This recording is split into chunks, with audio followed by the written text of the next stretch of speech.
दोस्तों आज के टाइम तो इंटरनेट कैसा काम करता है। हाँ, मैंने तो वीडियो को मोबाइल स्क्रीन पर देख लिया। ये सब कैसा काम करता है। आप सोच रहे थे कि ये क्या बड़ी बात है, इंटरनेट तो टावर के माध्यम से चलता है। और भी आप जो मोबाइल पर बात कर रहे हो ये सब भी एक टावर के माध्यम से चलता है, लेकिन नहीं, आप ठीक से नहीं जानते हो।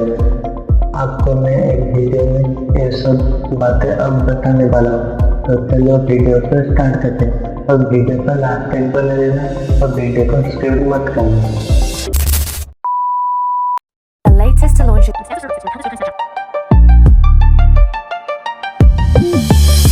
आज का जो वीडियो है उसको छोटी वीडियो पे एक्सप्लेन करने है तो है, लेकिन मेरा एक्सपीरियंस है, मैं पूरी कोशिश करूँगा कि उस वीडियो को आप सभी को बताने के लिए। आपको मैं कुछ सवाल करना चाहूँगा। इंटरनेट चलता कैसे, इंटरनेट चलाते कैसे और डाटा कौन देता है। हम जो मोबाइल पर फेसबुक, यूट्यूब, इंस्टाग्राम ये सब चलाते कैसे, आज हम जानेंगे इंटरनेट के इतिहास के बारे में। इंटरनेट का जन्मदाता अमेरिका के दोनों वैज्ञानिकों ने धैर्य शादी और रॉबर्ट ई खान्ना दोनों मिलकर इंटरनेट को बनाया था। और उसी इंटरनेट पहले तो अमेरिका के मिलिट्री के लिए लगाया जाता था और 1969 में उसको बनाया गया था। ये जो इंटरनेट पहले तो बड़े बड़े कंपनी और बड़े बड़े ऑर्गेनाइजेशन के द्वारा चलाया जाता था। एक कंपनी से दूसरी कंपनी तक डाटा भेजा जाता था और उसके बाद अमेरिकन सोल्जर उसको एक देश से दूसरी देश से डाटा भेजते थे। उसके बाद साल भर बीता गया और इंटरनेशनल मार्केट में धीरे धीरे इंटरनेट आने को लगा। उसके बाद 1986 में भारत में इंटरनेट आने को लगा और भारत के लोगों ने 15 अगस्त 1995 में इसी इंटरनेट इस्तेमाल करने लगे। लेकिन पहले इंटरनेट नहीं होता था। लोगों ने इंटरनेट चलाने के लिए एक कॉल करना पड़ता था कंप्यूटर एक्सचेंज ऑफिस पर और उसके बाद उसको बताना पड़ता था भैया मेरा कंप्यूटर को इंटरनेट से जोड़ दीजिए। उसके बाद उसी लोगों ने आपको कंप्यूटर को इंटरनेट से जोड़ता था। उसके बाद आपके कंप्यूटर में इंटरनेट चल जाता। उसी प्रकार से आपका मोबाइल पर भी अब नहीं पहले देखने को मिलता है। दोस्तों आपको जानते होंगे इंटरनेट के इतिहास के बारे में, तो अब हम चलते हैं टावर के बारे।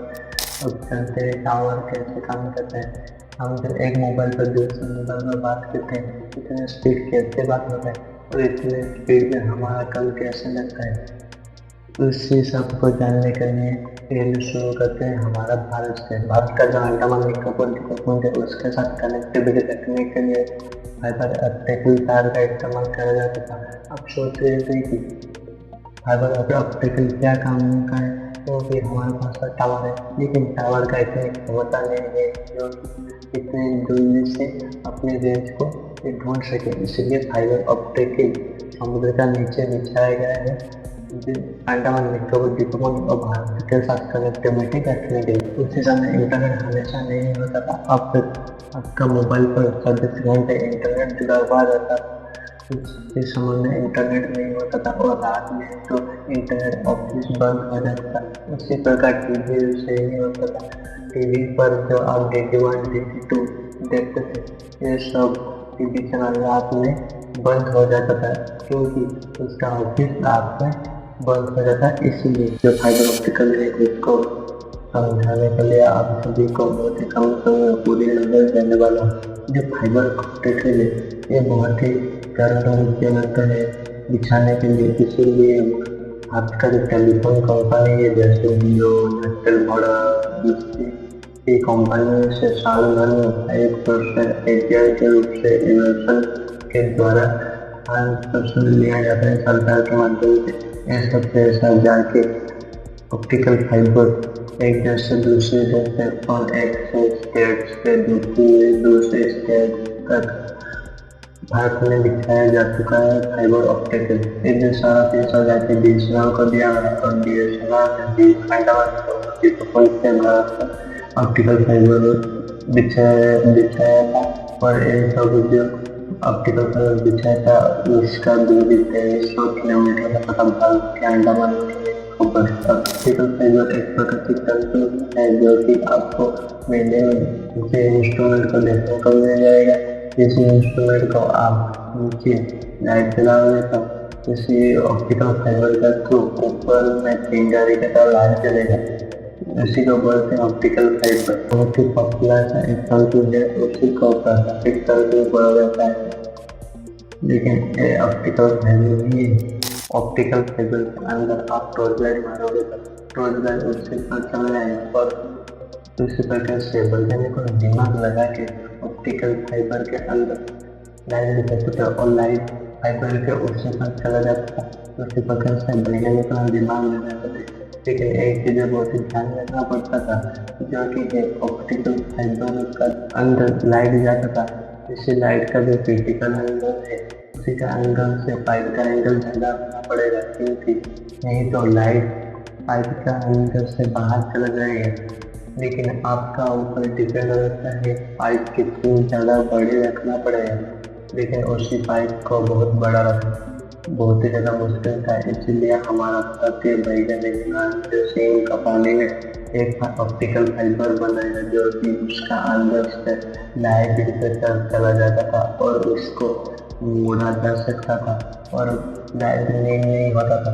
और इसी प्रकार से वैज्ञानिकों ने दिमाग लगा कि लाइट का स्पीड ज़्यादा होता था। इसी प्रकार से वैज्ञानिकों ने लाइट का स्पीड ज़्यादा होता था, इसलिए वैज्ञानिकों ने दिमाग लगा कि इलेक्ट्रॉनिक सिग्नल को ऑप्टिकल फाइबर के थ्रू डाटा के माध्यम से भेजने को ले, जो कि हम आज मूवी और टेलीविज़न जो भी कुछ इसी मोबाइल के जरिए हम देखते हैं, ये सब एक डाटा के माध्यम से आता है, जो कि ऑप्टिकल फाइबर के थ्रू। अब तो नेट का स्पीड ज़्यादा चल पाएगा। ये जो ऑप्टिकल फाइबर है समुद्र के अंदर बिछाया जाता था। उसी के बिछाने के बाद जो बड़े बड़े मछली है आके इसी ऑप्टिकल फाइबर का तो पकड़ लेंगे और ऑप्टिकल फाइबर टूट जाएगा। उसी प्रकार से जो ऑप्टिकल फाइबर है तो रास्ता के साइड में बिछाया जाता था। ये सब भी तो कभी कभी ना टूट जाता था। इसी प्रकार से उसी ऑप्टिकल फाइबर को ठीक रखने के लिए उसका ऊपर 8 लेयर दिया गया है। ये सब जो वीडियो ऑडियो और मोबाइल का सब कुछ, और आप जो मेरा वीडियो को अभी स्क्रीन पे देख रहे हो वो सारा दुनिया पे ऐसे वीडियो पर फैल गया होगा। ये सब कुछ ही एक ऑप्टिकल फाइबर के माध्यम से ही चलता है, जो कि ऑप्टिकल फाइबर दुनिया भर में बिछाया जा चुका है। तो समुद्र में ऑप्टिकल फाइबर को बिछाने के लिए एक बहुत ही बड़ा शिप आता था और शिप का अंदर ऑप्टिकल फाइबर को लपेटा गया था। उसी ऑप्टिकल फाइबर को बिछाने के लिए पहले तो शिप का लास्ट हिस्सा में उसी ऑप्टिकल दोनों पाइप को पहले तो गिराया जाता था और उसी प्रकार से गिरा के आगे आगे चलते थे। एक पाइप खराब हो जाए तो दूसरी पाइप से डाटा चलता था, उसी प्रकार काम करता था। जो पहला पाइप खराब हो जाता था गोदाम पर वहाँ बच जाते थे और मशीन के जरिए ये सब ऑप्टिकल फाइबर का अंदर ठीक करके आ जाते थे। तो ऑप्टिकल फाइबर का समुद्र का मिट्टी के अंदर रखने के लिए पहले तो एक येलो कलर का मेश था, जो कि मिट्टी को पहले पकड़ लेता था। उसके बाद ऑप्टिकल फाइबर को मिट्टी के अंदर रख के मिट्टी को लेबल कर देता था। उसके बाद उसी प्रकार आगे आगे चलता था। यह सिस्टम हमारा भारत में BSNL का था। अब तो जानते होंगे ऑप्टिकल फाइबर का काम। हम जानेंगे मोबाइल और टावर का क्या काम है और मोबाइल पर जो कि 2G, 3G, 4G, 5G ये सब का क्या काम है। आपको लगता होगा मोबाइल एक वायरलेस है, लेकिन नहीं, मोबाइल और टावर के बीच में वायरलेस है, लेकिन सब कुछ जैसा वायर के माध्यम से ही चलता है। तार के माध्यम से कुछ भी नहीं चलता।